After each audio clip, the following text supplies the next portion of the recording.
As we move towards the end of the year, two things are coming up for me.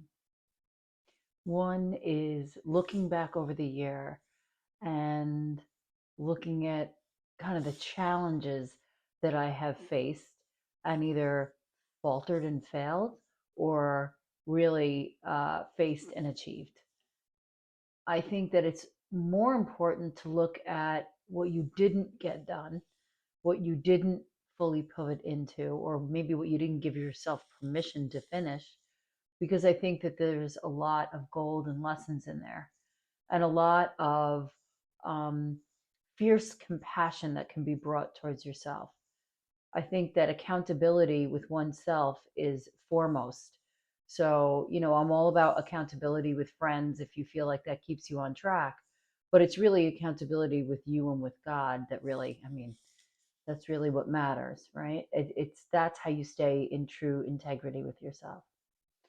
So, as I look back along this year and I see there's a couple of milestones that I did not hit, and I know it was from a lack of focus. And I also know that I needed to pour a lot of things in the top of the funnel to have something solid and really concentrated come out the bottom. And that happened for me. So, did I not finish all of my various projects? Yes.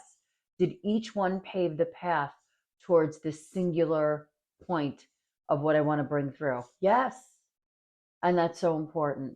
So rather than kind of totally castigate myself about what I have not completed, there needs to be accountability, right? How did you get off track? How did you not hit your markers? How did you not set your targets tight enough? How did you not set deliverables? That's really what it is for me is, what did you deliver? My word for the year was deliverance. And as I look back, in a spiritual and emotional way, there was huge payoff. But as far as a deliverables way, there was not what my original intention was. So I need to look at that for sure. I need to look at that. I need to see what systems were working and what weren't, what supported me, what didn't, and set in place more support so that there's no kind of faltering moving forward. It, of course, is going to be faltering, but less faltering moving forward because I'm more supported in the way that I need. So that's what comes up for me today. And then, as we wind towards the end of the year, I'm going to ask you various questions about, obviously, what's your highlight? What brought you the biggest lesson? What broke your heart? What mended your heart? And where are you going?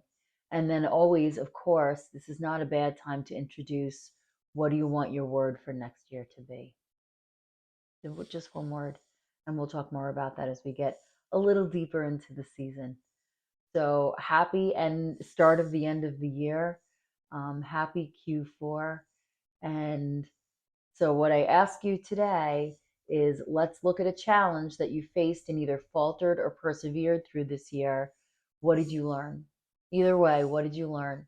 What was your big takeaway? And that's what comes up for me today. And I will see you tomorrow.